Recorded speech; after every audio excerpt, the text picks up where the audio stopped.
O ensino e a aprendizagem sempre enfrentaram muitos dilemas. Talvez o principal seja deixar clara a relação entre eles. É entendendo como se aprende que se pode estruturar as atividades de ensino. Nos últimos tempos, esses dilemas têm ganhado destaque. E eu e a professora Isabel Parolin resolvemos criar a websérie Dilemas do Ensino e da Aprendizagem, uma conversa entre a escola e a família. Nosso objetivo é colocar luz em questões que a escola particular precisa refletir para minimizar os conflitos, em especial com os pais que contratam seus serviços. Os capítulos da websérie ficam disponíveis no canal Sala dos Professores no YouTube. Divulguem, compartilhem. Vamos resolver esses dilemas e intensificar essa conversa.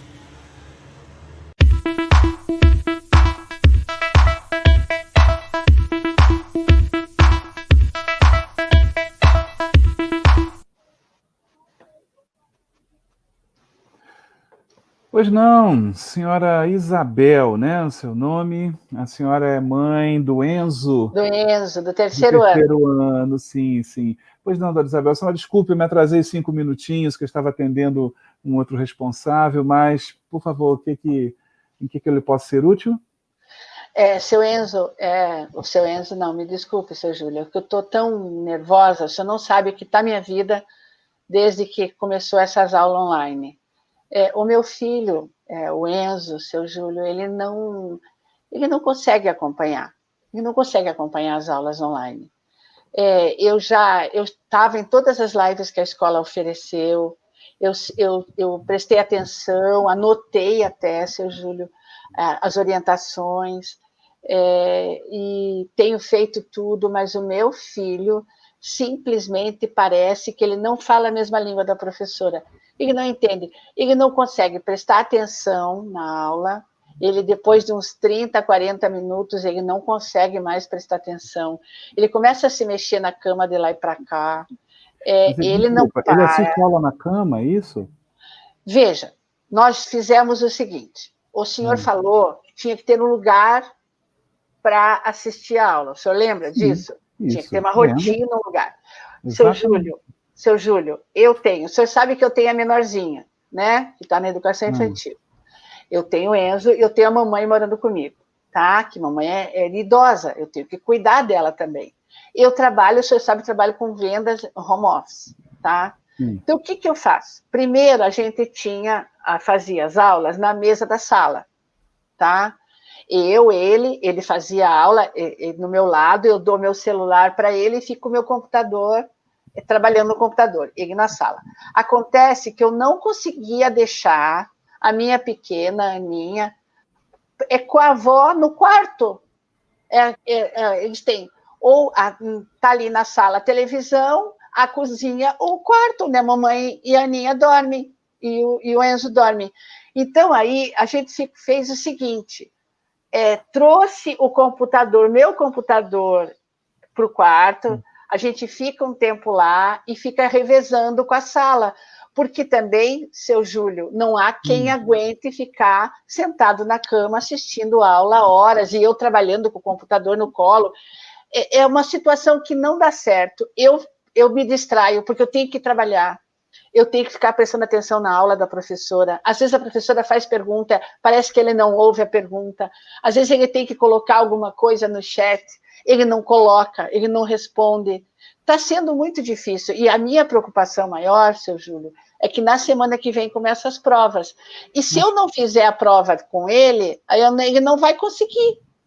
Mas a senhora não deve fazer a prova com ele. Qual está sendo exatamente a dificuldade do Enzo? Porque a professora, ela manda, toda atividade que a professora manda, vai junto com um folheto explicativo, então ela faz um rápido vídeo explicando, e tem também o horário que a gente determina aqui na escola para o professor ficar de plantão para tirar a dúvida dos alunos. O Enzo tem se comunicado com a professora, a senhora precisa pedir que ele faça o contato com a professora nesses momentos, Seu para Júlio, tirar essas dúvidas.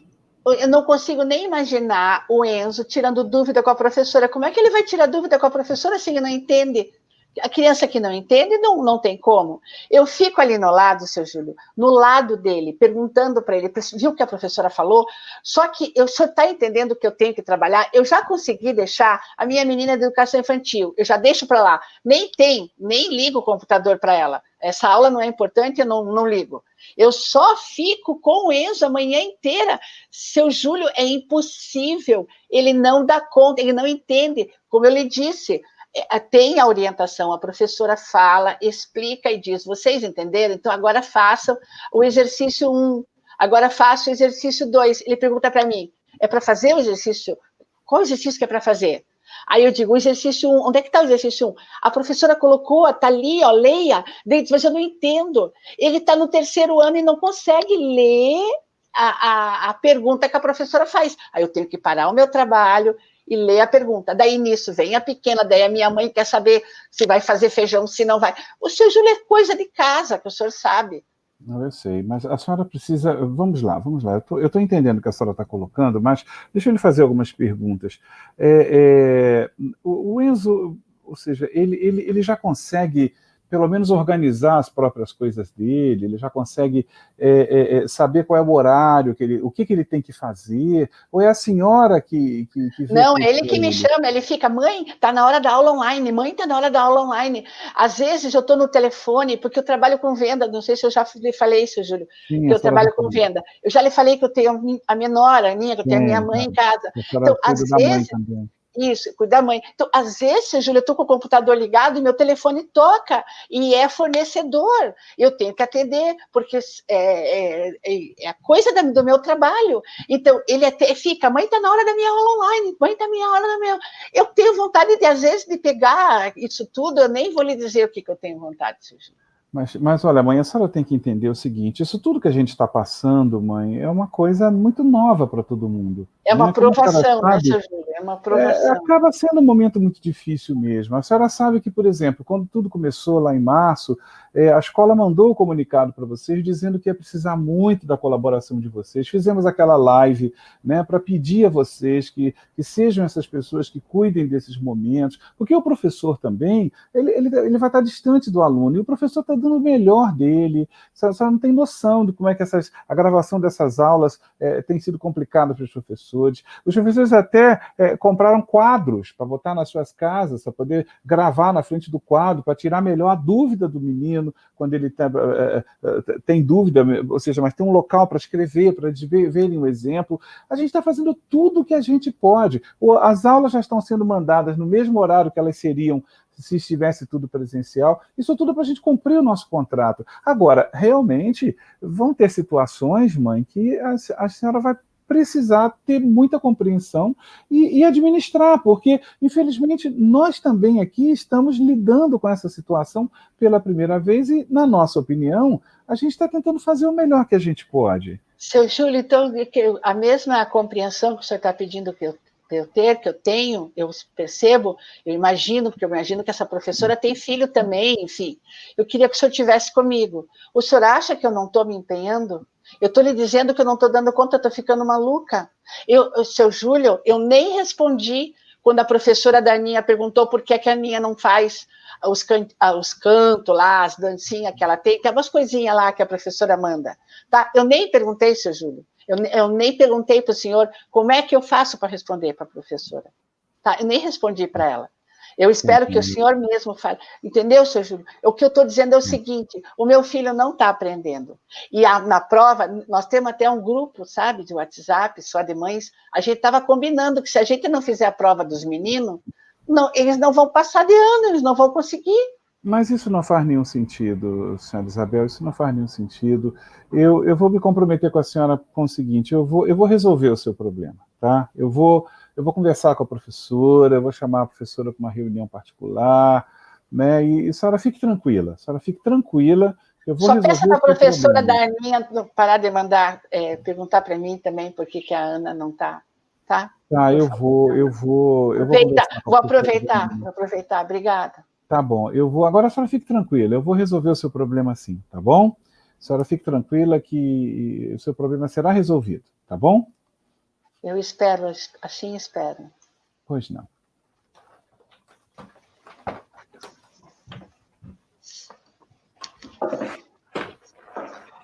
Pois é, isso aí que vocês acabaram de ver é uma cena que me parece tem se tornado bastante frequente nas escolas, nas coordenações pedagógicas, né? Essa aflição dessa mãe, né? Essa forma de responder desse coordenador, né? Que de certa forma representa uma escola e precisa dar uma resposta, né? E precisa acolher essa mãe que traz toda uma problemática. E o nosso objetivo com essa série, né, que a gente está inaugurando hoje, né, Dilemas do Ensino e da Aprendizagem, né, uma conversa entre a família e a escola, tem exatamente esse objetivo, trazer à tona essas questões para que a gente possa bater um papo aqui bem direto e bem franco sobre isso, né? Foi uma ideia que nasceu aí de uma conversa que eu e a Isabel tivemos. Não é isso, Isabel? É isso mesmo. Até porque, se a gente observar bem a fala dessa mãe, eu acho que muitas famílias se identificam com esse dilema hoje. Eu atendo muitas famílias, a gente tem ouvido isso. Essa dificuldade, né? Essa compreensão mútua que é necessário ter, né, Júlio? A mãe entendendo a situação da escola e dos professores, enfim, mas também a escola tendo que entender esse lado, né, essa situação, essa família. Assim, que a gente tentou minimamente trazer nesse perfil de família, é um perfil que muitas pessoas, de muitas famílias, né, Júlia, assim, estão se desdobrando nesse momento tão difícil da nossa história de vida e nossa história social, né? Eu acho que é uma cena bem representativa mesmo, né? Porque esse dilema que a escola está vivendo, né? A escola não está na escola, né? E ela está tendo que contar com essa família, e essa família não está sabendo direito o que fazer. Então, eu acho que é interessante a gente conversar talvez um pouquinho sobre isso. Eu acho que talvez vá ajudar tanto escola quanto família. O que você acha, né? Acho perfeito. Isso é bacana, né? Eu acho que seria talvez interessante você começar como é que você percebe a fala dessa mãe, né? Na verdade, o que ela traz, né? Que conflito é esse que essa mãe está vivendo? É um conflito que muitas mães viveram no início, né, da pandemia. No início da pandemia, na minha análise, na análise de muitas outras pessoas que trabalham com família, na relação família-escola, a escola, na verdade, invadiu a família, no afã de atender, né, no afã de levar a escola, enfim, de defender o seu terreno, o seu território, ela acabou invadindo a família, sem perceber muito que era uma invasão. E me parece que hoje a escola já tem mais clara essa questão de território, né, Júlio? Porque o que essa mãe sofre? Ela tem a casa dela, que é um território, o lar deles, é onde eles vivem. Tá?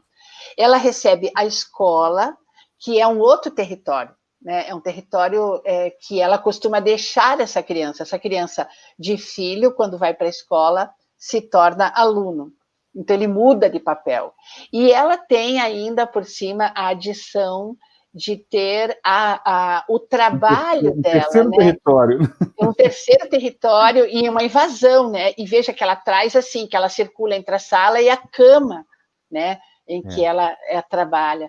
Então, assim, ela tem que se dividir entre ser a mãe, ser a colaboradora, né, que trabalha no local, ser a filha que cuida da mãe, né, e ser também professora. Esse que é o engano que ela está tendo. O grande engano dessa mãe, eu acho que a grande contribuição que a gente pode dar, Júlio, uma das contribuições que a gente pode dar nesse momento para as famílias, não tente ser professora.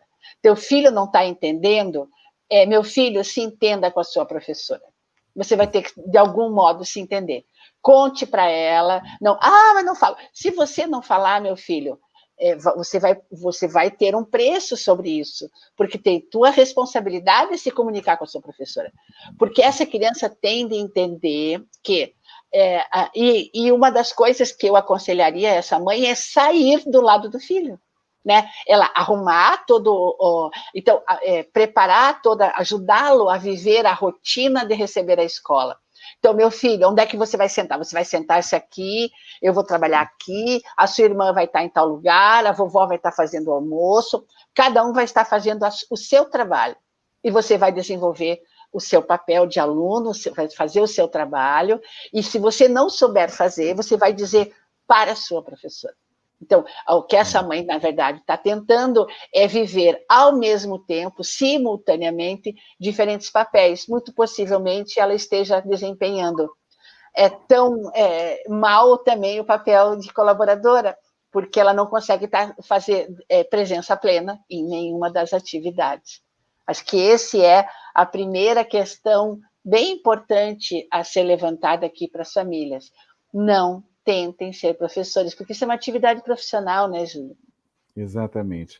Se E te ouvindo, eu estou pensando aqui no papel e na função desse coordenador também, né? Que responde pela escola, e é claro que a gente está tendo um enfoque aqui muito específico na escola particular, né? Ele responde pela escola, ao mesmo tempo ele precisa se comprometer com a solução de um problema, e dentro de um dilema muito típico, muito novo para ele também, né? Ele se compromete em resolver um problema que ele não sabe resolver, né? Que ele não tem solução, né?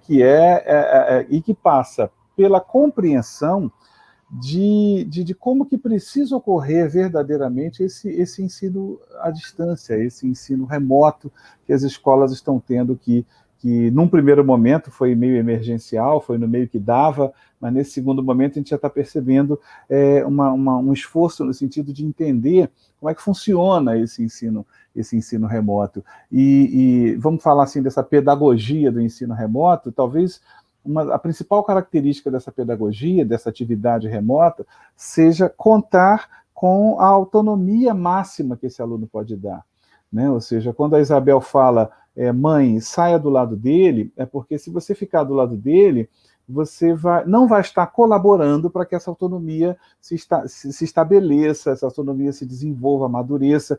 E do lado do professor, do lado da escola, eu preciso pensar na atividade que vai minimamente contar com a necessidade de ter uma mãe do lado, né? Até porque se eu já planejo uma atividade onde essa mãe precisa estar do lado, onde essa mãe precisa exercer um papel de explicadora, né, um papel de professora, para que essa atividade seja executada, eu diria que é uma atividade remota que precisa ser reelaborada, porque uma atividade remota ela precisa ser elaborada com base naquilo que a criança, ao máximo possível, consegue fazer sozinha, ou seja, levando em conta essa autonomia dessa criança, né? E uma outra questão, pode falar. Não, eu queria aproveitar a tua fala, Júlio, antes não perca a tua outra questão, mas aproveitar a tua fala e lembrar o seguinte: a relação sempre acontece entre eu e tu, né? A atividade relacional. E diferentemente do que as pessoas imaginam, esse ensino remoto, que não é uma metodologia de ensino à distância e nem tem nada a ver com homeschooling, né? É uma outra coisa que a gente está inventando, mas que me parece que vai vir para o ensino híbrido, né? Vai ficar conosco, é que ele tem que ser eminentemente relacional. Então, daí vocês vão dizer, nossa, mas que paradoxo, né? Nós estamos em telinhas e tem que ser eminentemente relacional? Sim. Tanto é, por que nós trouxemos a história dessa mãe? Para que nós pudéssemos tocar o coração das pessoas, de o maior número de pessoas. Por que você desempenhou esse coordenador, esse modelo de coordenador? Porque você imagina isso, que você vai tocar um grande número de coordenadores que tem esse modelo de comportamento. Por que eu digo assim, Júlio, não sei o que e tal? Porque eu preciso ter um interlocutor. Então, nós não sabemos quantos interlocutores temos agora. Então, para que eu me motive, para que eu construa imóveis, para que a minha fala tenha um sentido, eu preciso de você, Júlio. Então, eu digo assim, Júlio, você sabe que não sei o quê, esses nossos comentários. Então, quando a criança diz para a mãe, eu não estou entendendo, e a mãe explica o que a professora explicou, isso chama-se triangulação. Tá? Então, a relação já não está ocorrendo. Essa mãe ajudaria muito a criança ao dizer a ela, pergunte para a sua professora, até porque o que a mãe entendeu não é a mesma coisa que a criança entendeu, porque ela tem uma outra experiência de vida, e um outro arquivos, enfim. Então, ela ajudaria muito nisso. Ajudaria muito a professora que essa criança dissesse, professor, eu não consegui entender. Exato. Né? Porque a professora poderia saber que aquela criança não está entendendo. Como é que ela vai saber? Né? Ela precisa dessa informação. Eu acho que é bacana você ter pego esse fio, porque eu acho que essa questão relacional, ela desemboca numa questão que tem tudo a ver, que é a crença que a escola tem de que apenas proporcionando uma atividade de ensino, essa aprendizagem vai acontecer. Né? Ou seja, ensinar garante aprender, e não garante. O que garante aprender é exatamente o estabelecimento dessa relação, é essa escuta desse outro, né, que me diz, entendi, não entendi, eu entendi dessa maneira, né, ou seja, eu estou achando que é desse jeito. É exatamente nesse né, é entre um e outro que a aprendizagem se constrói. E uma coisa que eu diria também, fazendo uma análise aqui pelo lado da escola, pelo lado do ensino, pelo lado do professor, que nós precisamos entender, eu acho que essa pandemia veio nos facilitar essa compreensão, que eu preciso colocar muito mais foco na maneira que eu travo essa relação, né, com o menino, né? Ou seja, que quando está presencial é uma maneira concreta, direta ali, e quando está à distância, embora a Isabel você tenha dito agora há pouco, né, parece paradoxal, mas esse modelo remoto, ele propicia melhor ao professor o estabelecimento dessa relação aluno-aluno. Né? Primeiro, que a gente não está diante realmente de todos, né? Ou seja, segundo, que embora o aluno tenha sido reduzido ao seu rosto, e isso é uma questão, né, interessante, não estou vendo o aluno todo, eu estou vendo o rosto dele. A comunicação fica bloqueada, né? Fica recortada, uma comunicação recortada. Exatamente. E eu vou ter que ser um leitor de rostos, né? Eu vou ter que ser uma pessoa que vai ficar...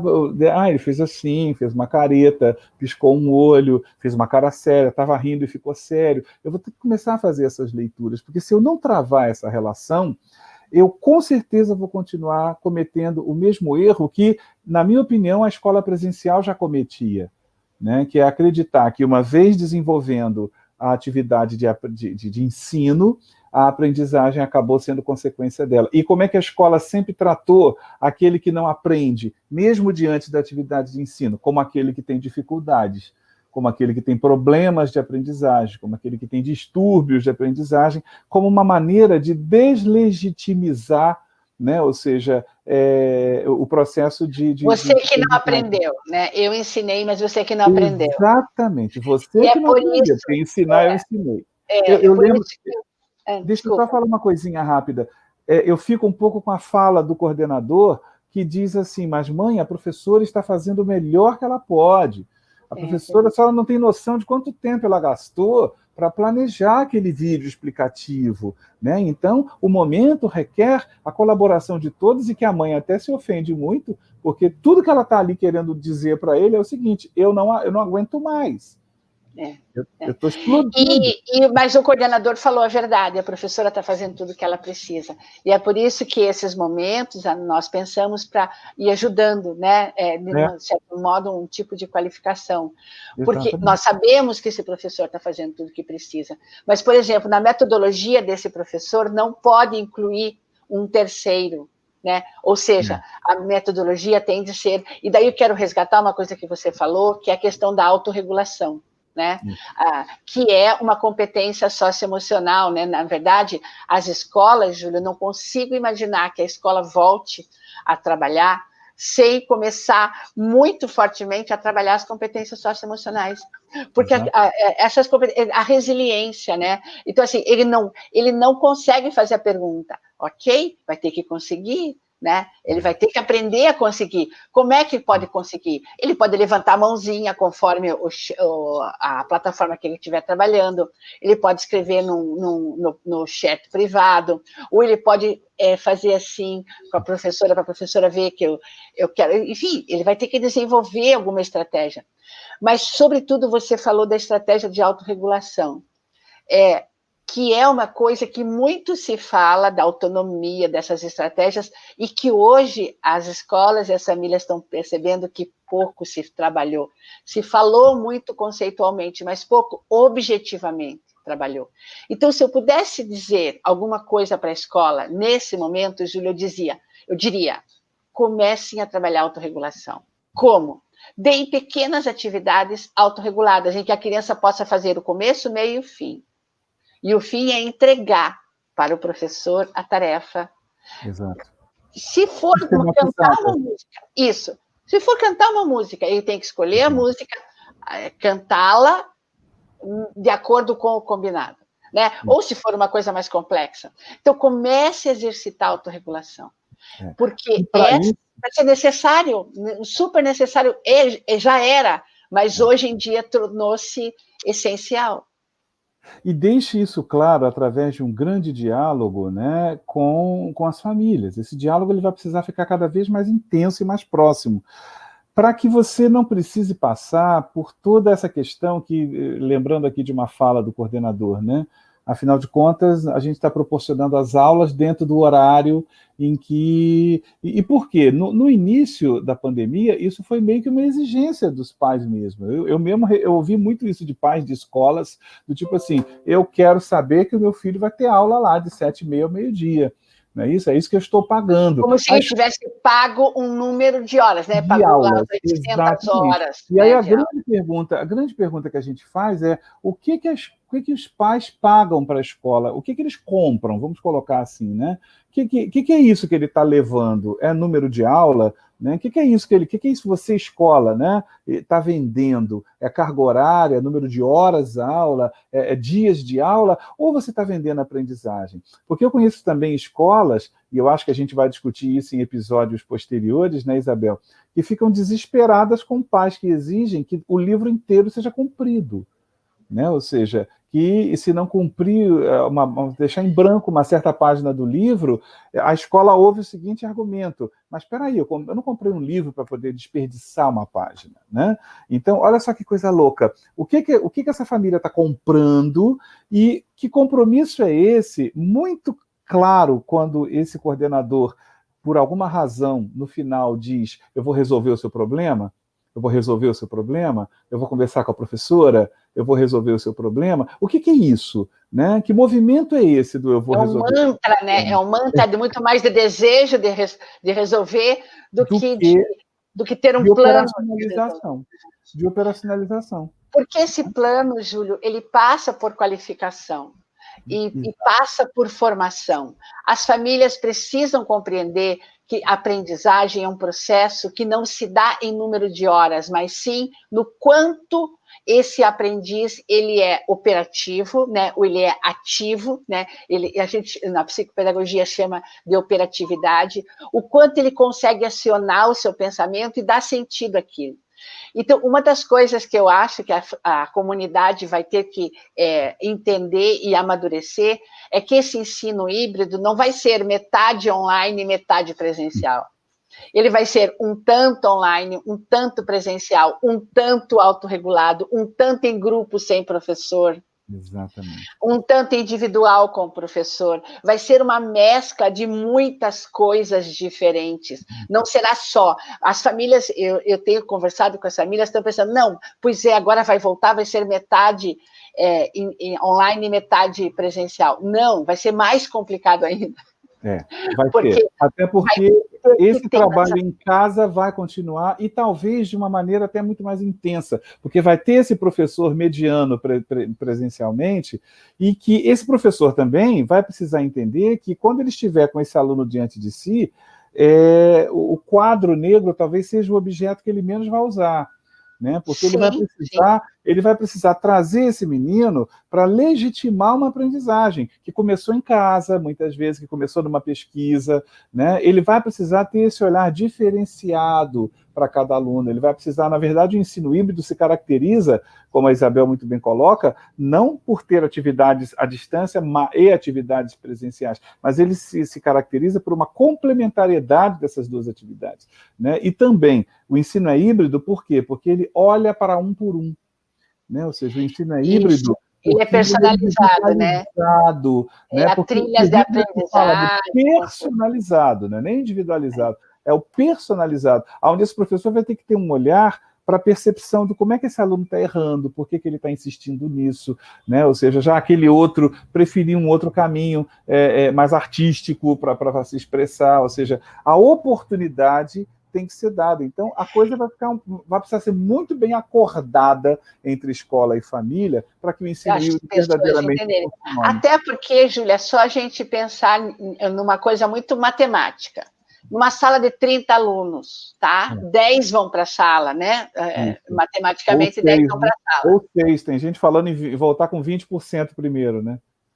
Então tá. Então, vamos supor, 6, tá? Tá, vai ter a aula online e vai ter mais o quê? Vai ter que ter seminários, vai ter que ter trabalhos de grupo, vai ter que ter outras coisas, talvez em outros espaços presenciais e virtuais, o que já tem, na Finlândia já é assim, na Suécia já é assim, enfim, já temos muito isso. Mas então, as pessoas têm que entender que o processo de aprender, ele é individual. A família não tem de participar dessa, como essa mãe, nós vamos ter que fazer. Júlio, quantas famílias estão assessorando diretamente as avaliações de seus alunos? E dos seus filhos. Eu nem estou dizendo que essa avaliação é adequada ou não, vamos pensar em inúmeros tipos de avaliação, que acho que vai ter o dia que nós vamos fazer o nosso capítulo vai ser só sobre isso. Mas, assim, nós temos de pensar que a pandemia acelerou o futuro. Acelerou o futuro. Certeza.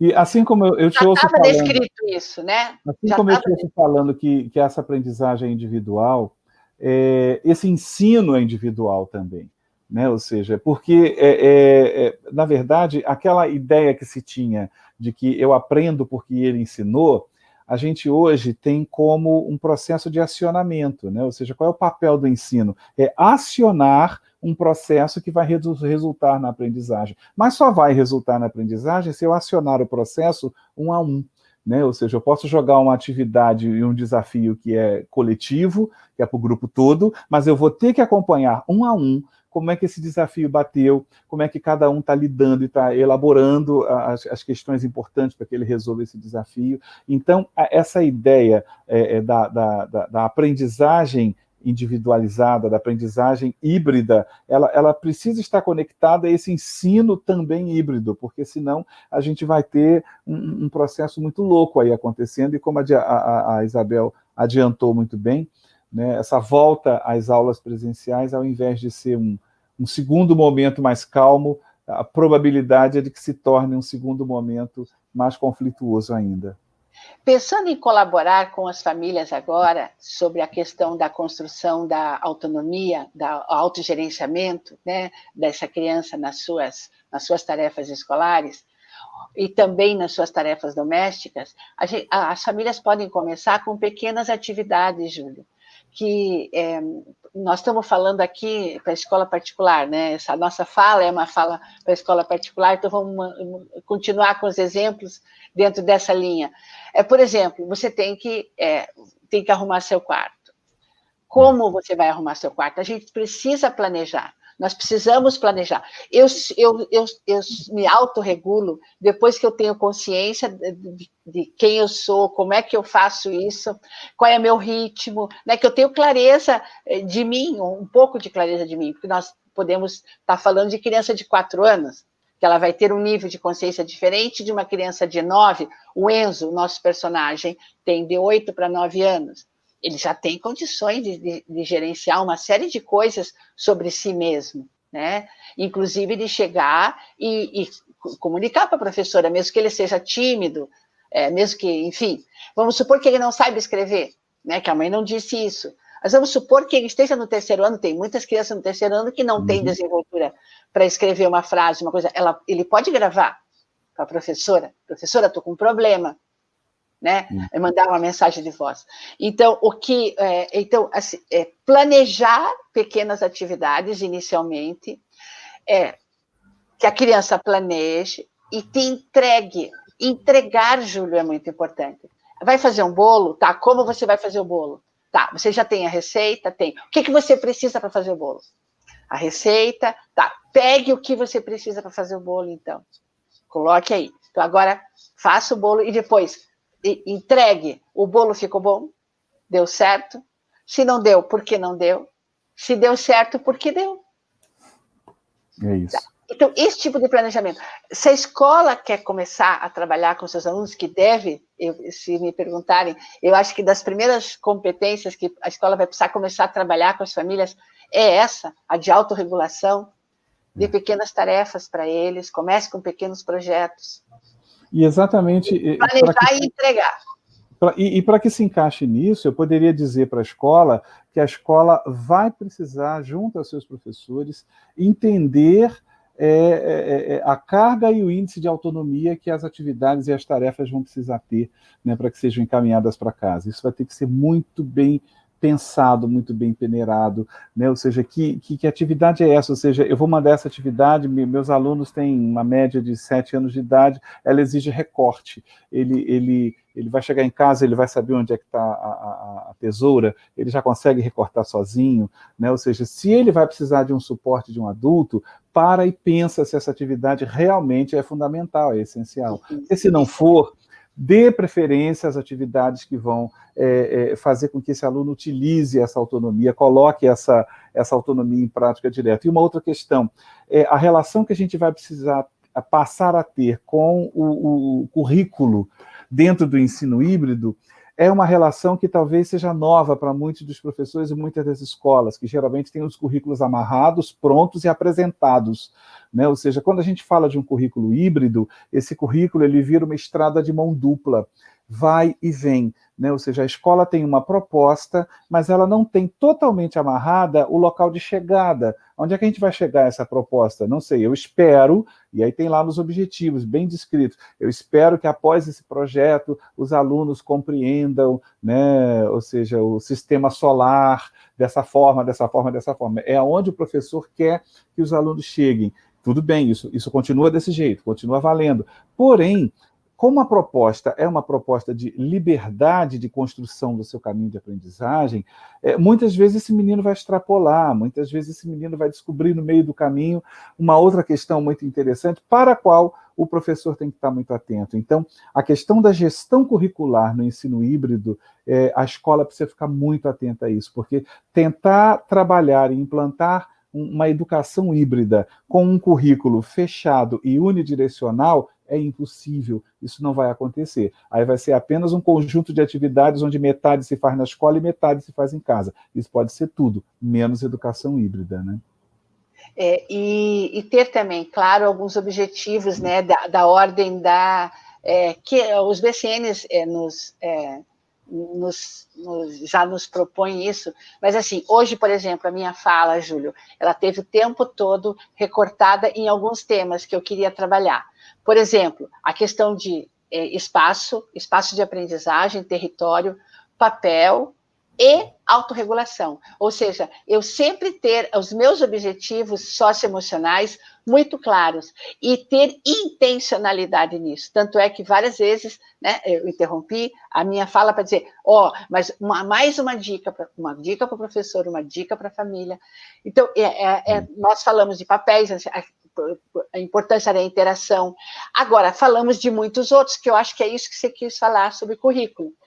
No currículo eu tenho que ter claro que é indispensável, né? A competência leitora, escritora e tal. Mas tem outras coisas que vão surgir. Então, nós tínhamos claro hoje que nós queríamos falar de papéis, de território, mas apareceram outros que nós não tínhamos planejado. Por exemplo, o ensino híbrido nós não tínhamos planejado que íamos falar, e acabamos falando. Agora, eu tenho de ter intencionalidade. né? A intencionalidade. Tanto é que a nossa dramatização levou para isso, né? Nós planejamos uma dramatização que levou para isso. Então, o nosso objetivo hoje era trabalhar esses espaços, quem é a escola, quem é a família, esses territórios que não podem um invadir o outro, essa questão do diálogo, essa dica para o professor, que a relação, quanto mais remota o ensino, mais relacional ele precisa ter. E, por exemplo, agora mais uma dica para a escola, independente da faixa etária. É muito melhor a professora, na live, com os alunos, dizerem assim: me apresente o seu plano de ação para o que você vai fazer. E se for criança pequena, se ela precisar de tesoura, vou pegar o teu exemplo de tesoura. Traga sua tesoura, reúna todo o material que você precisa, mostre para mim. A criança mostra a tesoura, mostra não sei o que, tá. Onde é que você vai pôr? Ah, não sei, arrume uma caixa, alguma coisa na tua casa para pôr. Tá aí. Esse é teu material? Tá. Então agora eu vou desligar a live, tá todo mundo com o seu material? Tá. E agora vocês vão fazer. É muito melhor, na hora da live, ela trabalhar o plano de ação, aprovar, o seu plano de ação é bom, parece ser bom. Ou então ela questionar, e você vai conseguir fazer isso em 30 minutos? Você acha que você dá conta disso? Você vai escrever tudo isso que você falou que vai escrever? Você sabe pesquisar? Ela fazer essa pergunta para a criança ter que responder, o adolescente. Talvez até se ele disser que sim, e se ficar acordado, daqui a 30 minutos a gente vai voltar a se encontrar presencialmente, sincronamente, e vamos ver o que aconteceu. Isso, né? isso. Com então, certeza essa mãe vai ter bem menos problemas. Isso, e ela está priorizando o aspecto relacional da aprendizagem. Porque daí aquilo vai fazer sentido para aquela pessoa. É isso aí. Bom, eu acho que é exatamente isso, né? Estamos chegando aí ao final do nosso primeiro episódio, né?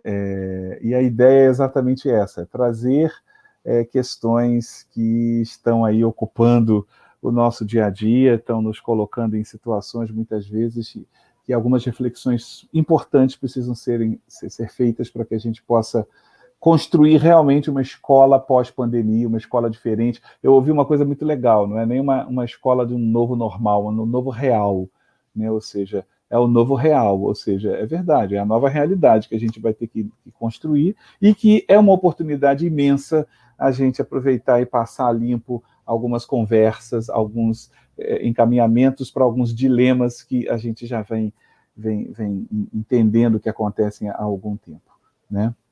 Ok, Bel, sua mensagem final?